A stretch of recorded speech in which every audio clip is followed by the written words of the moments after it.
नमस्कार. परत एकदा आपल्या YouTube चॅनलमध्ये तुम्हा सर्वांचं मनापासून खूप खूप खूप स्वागत आहे, ज्याचं नाव आहे कीर्तीज रेसिपी. तर आज आपण आंब्याची पोळी बनवणार आहोत. तर ही आंब्याची पोळी बनवायला खूप सोपी आहे आणि आपल्याला जी आंब्याची पोळी बनवणार आहोत, तर याला आपल्याला कुठलंही पुरण न वाटायची किंवा शिजवायची किंवा चाळणीतून काढायची कसलीच गरज नाही, कसलीच म्हणजे झंझट नाही. अगदी कमी साहित्यामध्ये, कमी वेळेमध्ये झटपट बनणारी आणि पौष्टिक आणि खूपच सोपी आणि खायला खूपच भन्नाट अशी लागणारी ही आंब्याची पोळी कशी बनवायची, तर त्यासाठी तुम्हाला रेसिपी शेवटपर्यंत स्किप न करता पूर्ण पाहावी लागेल. तर ही पोळी तुम्ही एकदा जर बनवली ना, तर नक्कीच मी गॅरंटीने सांगते, की आंब्याचा सीझन आहे तोपर्यंत तुम्हाला नक्की 2-3 वेळा तरी बनवा म्हणून घरातले आग्रह केल्याशिवाय राहणार नाहीत. तर मी खात्री करून सांगते. तर एकदा आंब्याचा सीझन आहे तोपर्यंत ही रेसिपी झालीच पाहिजे. तर नक्कीच तुम्ही ही रेसिपी एकदा बनवून बघा.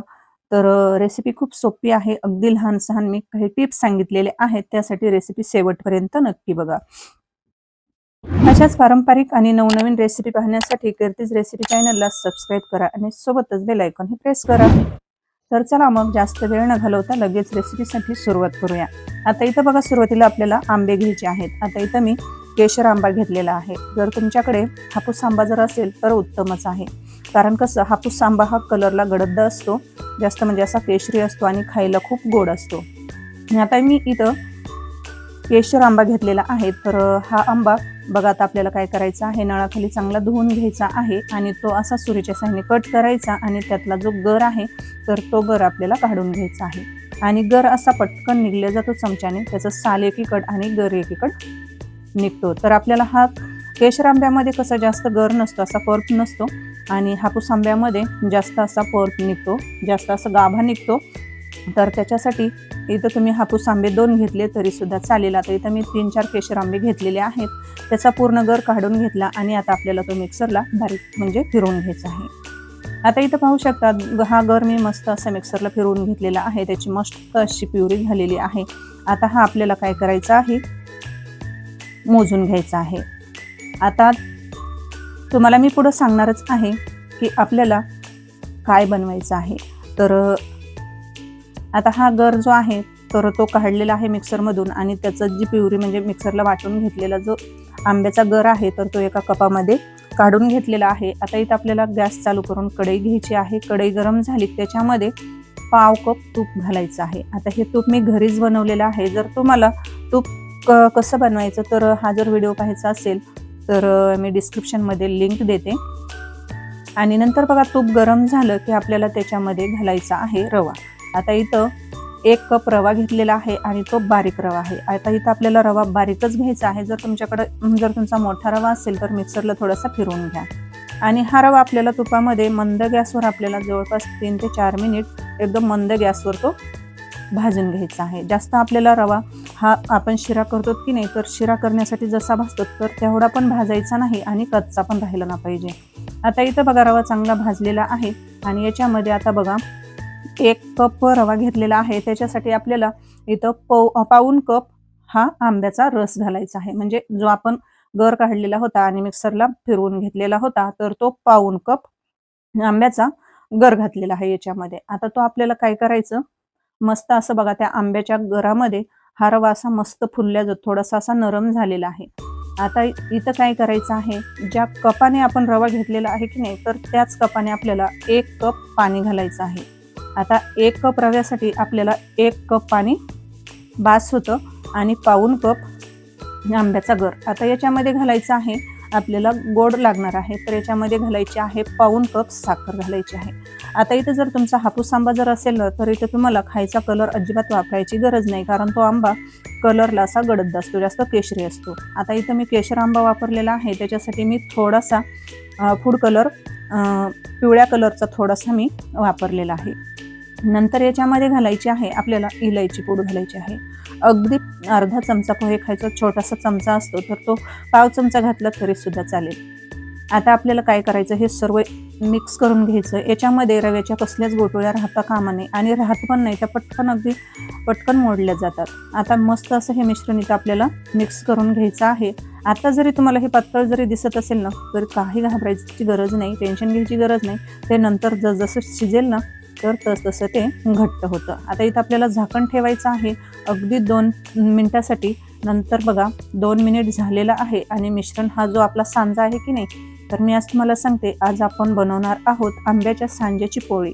तर आता इथं बघा 2 मिनिटानंतर बघा थोडंसं असं घटसर तुम्हाला दिसत असेल, तर मस्त असं इथं आपला इथं सांजा मस्त असा कलरला बघा किती सुरेख असं झालेला आहे.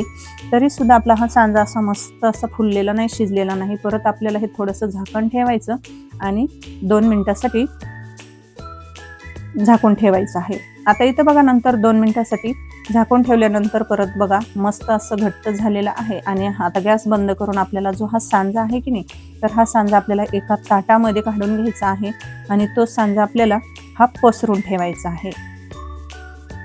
म्हणजे जी तुम्हाला आता थोडंसं असं ओलसर म्हणजे जास्त असं थोडंसं पातळ जर वाटत असेल ना, तर बघा हे आता असं आपण पसरून ठेवलं की नाही, तर तो पुन्हा नंतर थंड झालं की जास्त असं घट्टसर होतं. जसं की आपण चणा डाळीचं आपण पुरण वाटतो की नाही, तर सेम तसंच हे झालेलं आहे. आणि थंड झालं की मग ते थोडंसं घट्ट होतं. तर चला आता आपल्याला सांज्याची पोळी करण्यासाठी आता इथं आपल्याला गव्हाची कणिक मळून घ्यायची आहे. आता इथं एक ताट घ्यायचं, त्याच्यामध्ये थोडंसं मीठ घ्यायचं आहे आणि नंतर घ्यायचं आहे आपल्याला गव्हाचं पीठ. आता इथं मी तुम्हाला प्रमाण सांगते. आता इथं मी 1.5 वाटी गव्हाचं पीठ घेतलेलं आहे आणि आता इथं घ्यायचं आहे बघा 1.5 वाटी गव्हाचं पीठ आणि अर्धी वाटी आपल्याला मैदा घ्यायचा आहे. आता मैदा जर तुम्हाला नसेल घालायचा तरी सुद्धा चालतं, पण मैदा घातल्याने काय होतं, कधी-कधी रव्याची म्हणजे जी आपण सांजा बनवलेला आहे, तर ती सांज्याची पोळी जी आहे ना, तर ती कधी-कधी फुटण्याची शक्यता असते. मग कधी-कधी गव्हाच्या पिठाला कसा असा चिकटपणा नसतो, त्याच्यासाठी आपल्याला थोडासा मैदा वापरायचा आहे. आता याच्यामध्ये सुद्धा बघा, जर तुम्हाला हळद घालायची असेल थोडी, तर हळद घाला किंवा पिवळ्या कलरचा थोडासा लेमन कलर थोडासा घालायचा या पिठामध्ये. कारण कसं आपण सांज्यामध्ये सुद्धा थोडासा कलर घातलेला आहे, तर त्याच्यासाठी आपल्याला कणिक मळताना सुद्धा थोडासा कलर घालायचा आहे. म्हणजे कसं आपण जे सांज्याची पोळी बनवणार आहोत की नाही, तर त्या पोळीला असा सुरेख असा कलर येण्यासाठी आपल्याला थोडासा कलर घालायचा आहे.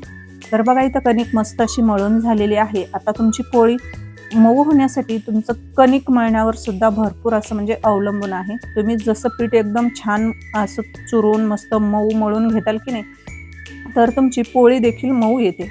जर तुम्ही पीठ व्यवस्थित नाही मळलं तर तुमची पोळी अशी निबर येण्याची शक्यता असते. तुम्ही जितकं पीठ छान असं दाब देऊन चुरून मळून घेताल की नाही, तशी तुमची पोळी सुद्धा मऊ येते.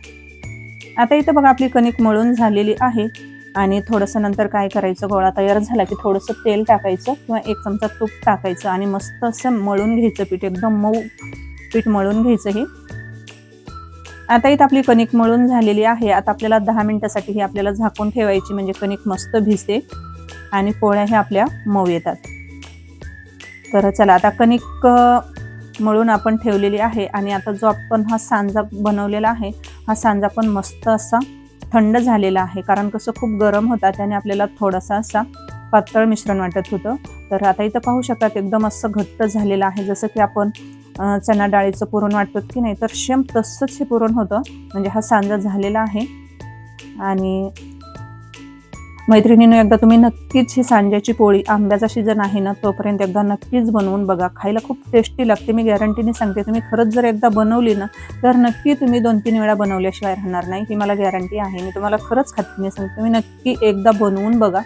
आता इथं बघा काय करायचं, मस्त हे सांजा आपण मळून घेतलेला आहे आणि त्याचे आपल्याला गोळे बनवून घ्यायचे आहेत. आता इथं बघा मी असे मध्यम आकाराचे गोळे असे करून घेतलेले आहेत. आता मी सध्या 7 ते 8 पोळ्या करून घेणार आहे, म्हणजे सांज्याच्या पोळ्या बनवून घेणार आहे. आणि नंतर उरलेलं जे हे सांजा आहे आणि कणिक जी शिल्लक आहे, तर ते उरलेले मी फ्रीजमध्ये एका डब्यात ठेवणार आहे. मग कसं घरातील मंडळी जेव्हा जेवायला बसेल की नाही, तर जेव्हा जेवायचं आहे की नाही, तेव्हा गरम गरम बनवायच्या आणि गरम गरम खायला खूप टेस्टी भन्नाट अशा लागतात. तर मी आता सध्या फक्त 5 ते 6 म्हणजे 6-7 करणार आहे. तर बघा कणिक पण मस्त अशी भिजलेली आहे, मऊसूत अशी तर कणिक झालेली आहे. मस्त एकदा परत मळून घेते. आणि जसे आपण सांज्याचे गोळे बनवलेले आहेत की नाही, तर तसेच आपल्याला कणकेचे सुद्धा गोळे बनवून घ्यायचे आहेत. आणि आपण जे सांज्याचे गोळे बनवलेले आहेत की नाही, तर त्याच्यापेक्षा आपल्याला कणकेचा गोळा थोडासा छोटा घ्यायचा आहे आणि असे बघा गोळे बनवून घ्यायचे आहेत. गोल गरगरीत असे मऊ गोळे बनवून घ्यायचे. म्हणजे आपल्याला नंतर पोळी बनवताना टाइम जास्त लागत नाही, पटपट आपल्याला पोळी लाटता येते. तर मी तुम्हाला दाखवते कणकेचा गोळा किती घ्यायचा आहे आणि सांज्याचा गोळा. आता इथं पाहू शकतात बघा, कणकेचा गोळा छोटासा आहे आणि सांज्याचा जो गोळा आहे तर कणकेपेक्षा थोडासा मोठा आहे. तर कणिक थोडीशी कमीच घ्यायची, म्हणजे जी आपण पोळी बनवणार आहोत ना तर ती खायला खूप टेस्टी लागते. तर आता इथं बघा, गॅस चालू करायचा. गॅस चालू करून आपल्याला तवा घ्यायचा आहे, म्हणजे गरम करायला ठेवायचा आहे. तवा मस्त असा गरम करायला ठेवायचा आणि आपल्याला लगेच पोळी लाटायला घ्यायची आहे. आता इथं काय करायचं, कणकेचा एक गोळा घ्यायचा, तो कोरड्या पिठामध्ये थोडासा बुडवायचा, त्याला थोडंसं पीठ लावायचं कोरडं आणि हातावर आपण जशी पारी बनवतो की नाही मोदकाची, तर तशी आपल्याला पारी बनवायची आहे त्या कणकेच्या पिठाची. मस्त अशी पारी बनवून घ्यायची आणि त्याच्यामध्ये आता आपल्याला काय करायचं आहे, ज्या आपण सांज्याचा गोळा बनवलेले आहे की नाही तर तो एक गोळा घ्यायचा आणि या पारीमध्ये बघा मस्त अशी पारी बनवून घेतलेली आहे आणि त्याच्यामध्ये आपल्याला हा जो सांज्याचा गोळा आहे की नाही तर हा गोळा याच्यामध्ये असा ठेवायचा आणि हाताने बघा असा अलगद असा दाबून गोल गरगरीत असा हाताने गोल गरगरीत असा आपल्याला उंडा तयार करून घ्यायचा आहे. तर बऱ्याच जणीकडून कसं पुरणाची पोळी बनवताना फुटते, पुरण बाहेर निघतं. तर ते उंडा कसा बनवायचा, पारी कशी बनवायची, पुरण कसं भरायचं बऱ्याच बायकांना माहीत नसतं. तर त्यासाठी हा व्हिडिओ खूपच खरंच म्हणजे फायदेशीर आहे. आणि बघा, उंडा तयार केला की आपल्याला पोळपाटावर काय करायचं आहे, हाताने असं थोडंसं दाबून असं थोडंसं घ्यायचं आहे. असं केल्याने काय होतं, जे आपण मध्ये जे आंब्याचं आणि रव्याचं जे म्हणजे सांजा बनवलेला आहे की नाही तर तो अगदी कडेपर्यंत, जे मधला सांजा आहे तर तो कडेपर्यंत जातो. तर बघा, आणि आता आपल्याला नंतर पिठामध्ये, कोरड्या पिठामध्ये थोडासा उंडा बुडवून घ्यायचा आणि आपल्याला पोळी ही आपण जशी पुरणाची पोळी साधी पोळी लाटतो की नाही तर अगदी तशीच ही आपल्याला लाटून घ्यायची आहे. आणि ही पोळी अजिबात फुटत नाही, यातला हा सांजा म्हणजे बाहेर निघत नाही. पुरणाची पोळी जर करायची म्हटलं ना तर किती झंझट असते. डाळ शिजवा, पुरण वाटा, नंतर पुरण पात्रातून काढा आणि तरी देखील सुद्धा पोळी काय होते, फुटते, पुरण बाहेर निघतं. तर ही पोळी बनवायला ना खरंच मी सांगते कसली झंझट नाही, अगदी सोपी आहे, खायला खूप टेस्टी आहे आणि पुरणपोळीपेक्षा तर खायला भन्नाट अशी लागते हिची चव. तुम्ही एकदा नक्कीच बनवून बघा. आता बघा, तवा गरम झालेला आहे आणि तव्याला आता आपल्याला सुरुवातीला थोडंसं तेल लावून घ्यायचं आहे तो ब्रशने आणि नंतर त्याच्यावर आपल्याला तव्यावर टाकायची आहे पोळी. आता इथं पाहू शकतात बघा, पोळी मस्त अशी लाटून झालेली आहे. तव्यावर टाकायची आणि लगेच पलटी करायची, अजिबात घाई करायची नाही बरं का, नाहीतर मग पोळी फुगत नाही आणि ती मग फुटते. अगदी ती अशी काय करायचं, त्याच्यावर जे छोटे छोटे असे बबल्स आलेले दिसतात, तर जेव्हा तसे दिसल ना, छोटे छोटे असे बबल्स आलेले दिसले की नंतर काय करायचं, नंतर आपल्याला पलटी करायची आहे आणि गॅस आपल्याला जास्त वाढवायचा नाही, नाहीतर मग पोळी काय होईल, करपेल. मध्यम गॅस ठेवायचा आहे आणि मध्यम गॅसवर आपल्याला खरपूस रंगाची छान अशी पोळी भाजून घ्यायची आहे. जर तुम्हाला जास्त खरपूस जर भाजायचे असतील ना तरी सुद्धा चालतं आणि जर मध्यम गॅसवर तुम्हाला जर थोड्या मीडियम भाजायच्या असतील तरी सुद्धा चालतं. आणि मला एक सांगा मैत्रिणींनो, तुम्ही माझ्या चॅनलला आणखी सबस्क्राईब केले की नाही, नसेल केलं तर वाट कसली बघताय, पटकन आपल्या कीर्तीज रेसिपी चॅनलला सबस्क्राईब करा आणि जी साईडची बेल आहे की नाही तर ती बेल वाजून नोटिफिकेशन ऑल करा, म्हणजे सर्वात अगोदर मी अशा झटपट बनणाऱ्या युनिक अशा रेसिपी अपलोड केलेल्या सर्वात अगोदर तुम्हाला पाहायला भेटतील. आता इथं पाहू शकतात पोळी अशी टम्म फुगलेली आहे आणि नंतर आपल्याला करायची आहे पलटी. आता मध्यम गॅसवर बघा मस्त अशी पोळी भाजायची आहे. आणि मी एक सांगते मैत्रिणींनो, आता कसं सुट्ट्याचे दिवस आहेत, आता उन्हाळ्याच्या सुट्ट्या चालू आहेत. जर तुम्हाला कुठं प्रवासात कुठं जायचं असेल ना तर 4 ते 5 दिवस ही सांज्याची पोळी कसलीच खराब होत नाही. तर प्रवासात जर तुम्हाला कुठं जायचं असेल ना तरी सुद्धा तुम्ही या पोळ्या बनवून नेऊ शकता. 4-5 दिवस आरामशीर या पोळ्या टिकू शकतात. आता पोळी मस्त अशी भाजलेली आहे, तर पाहू शकतात बघा, कलर किती सुंदर आलेला आहे, दिसायला खूप अशी आकर्षक दिसते आणि खायला खूप टेस्टी लागते. तर एकदा तुम्ही नक्कीच बनवून बघा. आता मी सगळ्या पोळ्या या जशा भाजलेल्या आहेत की नाही तर तशाच मी पोळ्या या बनवून घेते. तर पाहू शकतात आणि अगदी तोंडात टाकताच विरघळणारी ही आंब्याची सांज्याची बघा पोळी एकदा तुम्ही नक्कीच बनवून बघा. ही पोळी खायला एकदम मऊ सूत आणि कसलीच अशी फुटत नाही. आता मी सगळ्या पोळ्या केलेल्या तुम्हाला दाखवलेल्या आहेत व्हिडिओ स्किप न करता. तर इथं आपल्या पूर्ण पोळ्या बनवून तयार झालेल्या आहेत.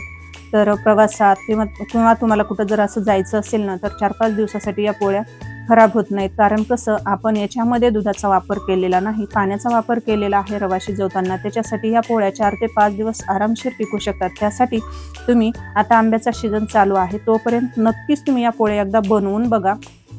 या पोळ्या अशा कडक अजिबात बनत नाहीत, एकदम मऊसूत, तोंडात टाकताच विरघळणारी, जिभेवर विरघळणारी ही पोळी खायला खूप टेस्टी लागते. आणि ही पोळी कशासोबत खायची तर तुम्हाला प्रश्न पडला असेल, तर या पोळ्या तुम्ही दुधासोबत किंवा नारळाच्या दुधासोबत किंवा जरी तुम्हाला आंब्याच्या म्हणजे रसासोबत जरी खायची असेल ना तरी सुद्धा चालते.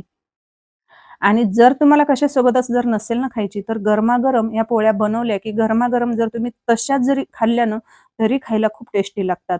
तर मी सांगते म्हणून एवढा आंब्याचा सीझन चालू आहे तोपर्यंत तुम्ही एकदा नक्कीच ही रेसिपी बनवून बघा. तुम्ही जर एकदा बनवली ना तर नक्की 2-3 वेळा बनवल्याशिवाय राहणार नाही, ही मला खात्री आहे. तर कशी वाटली आजची रेसिपी? आवडली असेल प्लीज एक लाईक करा, शेअर करा आणि कीर्तीज रेसिपी चॅनलला सबस्क्राईब